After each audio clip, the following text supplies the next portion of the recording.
All right, good morning, everyone. Happy Monday. First Alert meteorologist Eric Burke with you. Appreciate you joining us for Weather Extra right here at 10:30. Hope you had a great weekend. Not the best weekend. Is it too much to ask for a decent weekend around these parts? But had widespread, very heavy rainfall through the day on Saturday. That started about mid to late morning, continued through the afternoon into the evening, finally let up by Saturday night. Mother's Day Sunday. It actually turned out to be an okay day. We did see a little bit of rainfall during the morning hours for the most part, but actually saw some peaks of sun. Couldn't believe it. It was a little bit breezy from time to time, but compared to Saturday, Mother's Day Sunday was the much better of your two weekend days, and hopefully had a chance to spoil mom or grandma or whatever you did yesterday. And then we start off this morning. And this morning, woke up about 1 o'clock and loud thunder, heavy rain just beating up my roof. And I was like, oh, well, that's how we're going to start off the work and school week. But thankfully, the widespread heavy rain that we had this morning, it was there from about 4:30 to about 5:45. And then it all just kind of lifted off to the north. And that worked out quite nicely for our morning commute. Monday morning commute's tough as it is. But yeah, everything worked out as far as the timing of the rainfall. We're actually dry right now, and a lot of you are seeing some peaks of sunshine, at least through some of the cloud cover. Go out to the radar right now and not tracking any rainfall for the time being. Now that's going to eventually change as we go through the afternoon into the evening. There is a chance of maybe seeing a couple stronger storms today. I would say probably favoring areas along and east of I-65. Overall threat for severe storms is very low. Maybe some gusty winds and a threat for some smaller hail. So that's something we're watching. Of course, we will cover all of this here because it's Weather Extra, and I got a little more time to go through the forecast. And the reason our weather has been so active, we've had that cutoff center of low pressure, and it was in the Gulf originally, then tracked north. It's actually over Mississippi now, and I said this multiple times last week. I said it over the weekend. I worked Saturday evening with this center of low pressure. You get those wraparound bands of rainfall. It almost looks like a landfalling tropical storm or a hurricane that we tracked during some of the summer and fall months. This doesn't have tropical characteristics. It's just a center of low pressure, but it also makes it pretty unpredictable as far as pinpointing the when and where we're actually going to see these bands of rain popping up. So if you go southeast of Birmingham, a ways there out to Alex City, and you've got Auburn there, out there into the plains, and you kind of get that, wrap-around shower and storm activity, and that's what's popping up right now. And then we've got another pretty substantial band of rain, and this is all the way out into parts of north central, northeast Georgia. You've got far, far western North Carolina and parts of East Tennessee. So this band of rain is missing us, but we did see one of those bands come through this morning. That's what brought us all that heavy rainfall. Some of you have probably picked up a quick half an inch to inch, maybe inch and a half, 2 inches of rain. I know the rainfall rates when I was coming into work about 2:45 this morning, those rainfall rates were very, very intense. It was hard to see. The roadways were starting to pond up a bit. Not great for driving conditions, but I mentioned by about 6 o'clock things improved drastically. Actually have some dry roads right now going out to our Fly HSV Delta camera out there in East Limestone along 72 there. Pretty thick cloud cover, call it mostly cloudy for the most part. Some of you might be partly cloudy. It looks like we've got a little bit more sunshine peeking through when you go a little farther east here into Madison. I-565, traffic moving along just fine at this time. Now looking at our rain and storm timeline for the rest of the afternoon and evening.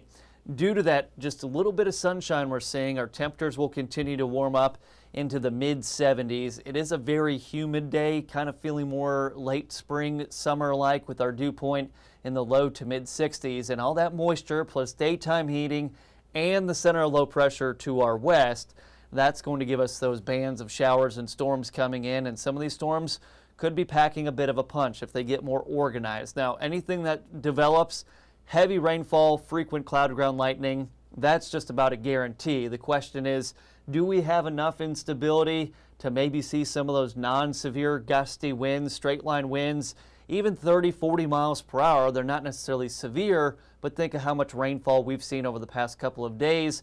You go back to Saturday, saw all that heavy rainfall, even parts of the day on Sunday, plus this morning. So you've got the tree roots that are a little bit loose in some of that soil just because it's saturated ground and it's muddy. And then also the threat for hail.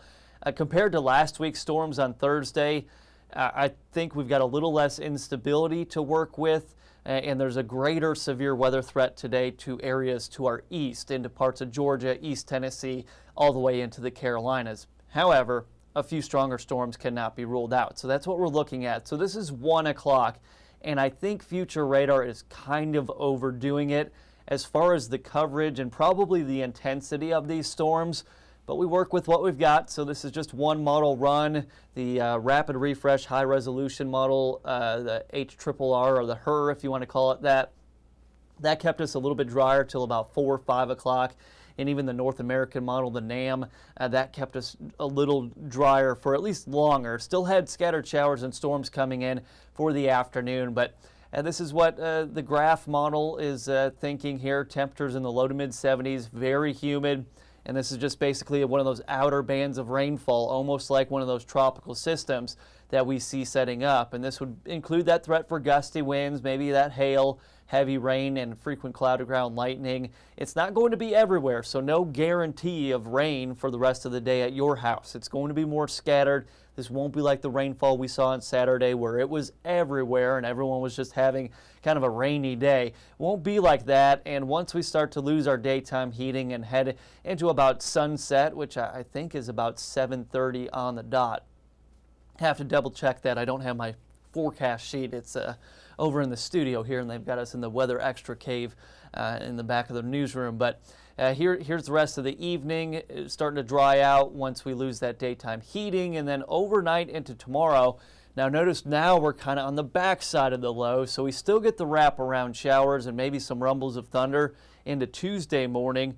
Temperatures starting off in the 50s and 60s, and this rainfall, again, could be a bit widespread and not necessarily encompassing everyone, but still decent coverage of that rainfall. And I think the rain-cooled air and the cloud cover through a good portion of the morning is going to keep our temperatures cooler tomorrow. So we're looking at mid-70s today, maybe a few upper 70s if we see a bit more sunshine. Tomorrow I think we're looking at more upper 60s to low 70s. Off and on rain showers, few rumbles of thunder, and not so much looking at a threat of stronger storms tomorrow, but we'll keep an eye on that, of course. And then even through that evening commute, we still are dealing with those wraparound rain showers and storms. And then you skip forward to the day on Wednesday, and Wednesday will be mostly dry. I can't say dry from start to finish, but mostly dry, especially compared to what we're dealing with today and also for tomorrow.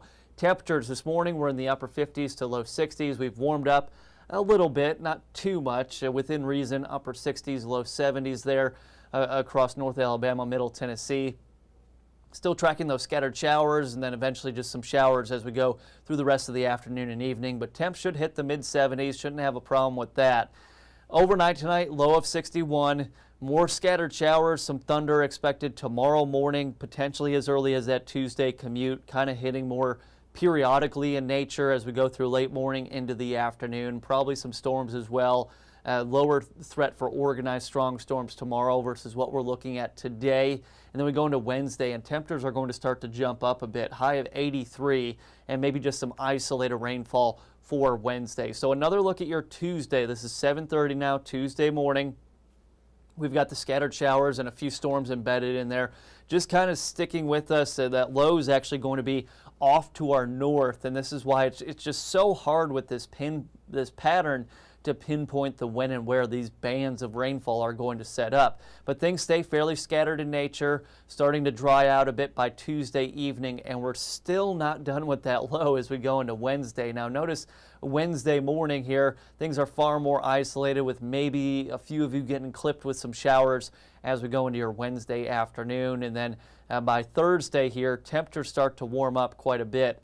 Thursday, we're looking at highs in the mid to maybe even upper 80s. So we'll be close to 90 probably by the end of the week. Now, if you factor in the rainfall that we're expecting for the rest of the day today, plus through parts of the day on Tuesday, and even some isolated showers on Wednesday, the next 3 days of rainfall, we're looking at an additional ½ an inch to 1.5 inches of rain. And that's on top of everything we saw this morning, plus what we saw over the weekend. So things are definitely going to be green around here, but everything's going to be pretty muddy too. And I know we're getting into the season of eventually we'll start talking more and more about outside high school graduations. Those are always stressful phone calls when the superintendent of a school district calls you and says, well, what are we expecting for this afternoon and evening, Eric? And I'm like, well, there's always that chance. I hate to see anyone's graduation be ruined.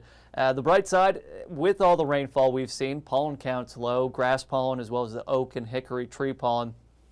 And if you look at the broad scale here of this center of low pressure and what it's doing, you've got a severe weather threat through parts of Florida, Georgia, into the Carolinas, and that's where a lot more of the widespread coverage is.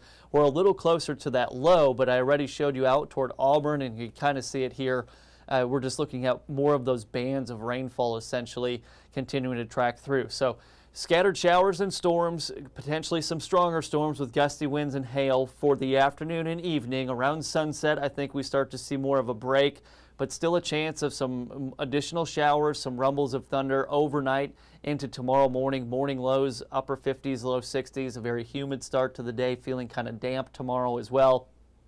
Periods of showers, maybe a few rumbles of thunder tomorrow, not anticipating stronger storms so much. And then we get right over to your 10-day forecast, and you see that we do start to see drier skies, thankfully, by the time we get into Wednesday, Thursday, Friday. Finally, that cutoff low meanders its way to the northeast, and that lowers our rain chances significantly. Temperatures a lot hotter, though, for Thursday and Friday in the upper 80s. Might even have our first Huntsville 90 of the season. I know you hit 90 out at Northwest Alabama Regional Airport, but heating up toward the end of the week. And then as we go into Friday evening and maybe into Saturday, right now we're getting some indications that we could potentially be dealing with the threat of severe storms there. It kind of depends on how things set up here. Just know that we are watching Friday into Saturday, and then another weekend where we've got at least chances of rain showers and storms on both Saturday and Sunday. So can't buy a decent weekend around here, at least a rain-free one. I think it's been 3 weeks since we've seen a completely rain-free weekend, but that's kind of the breakdown. Again, this afternoon, watch out for a few stronger storms, some heavy rain, lightning, and a threat of gusty winds and hail. But that's basically everything I've got to tell you on this Monday. So join us at 11 o'clock for Tennessee Valley Living, and I'll be on your newscast at noon with Gina Benitez. But thank you so much, as always, for joining us. Hope you had a great weekend. Keep an eye on those storms on your 48 weather app through the rest of the afternoon. And, of course, any storm reports, whether it be wind damage or hail reports, you could tag us on social media or you could send us an email. So we appreciate those as always, and always send those storm reports safely. All right, that's wrapping up Weather Extra on this Monday. Have a great day, a great week, and we'll see you tomorrow at 10:30.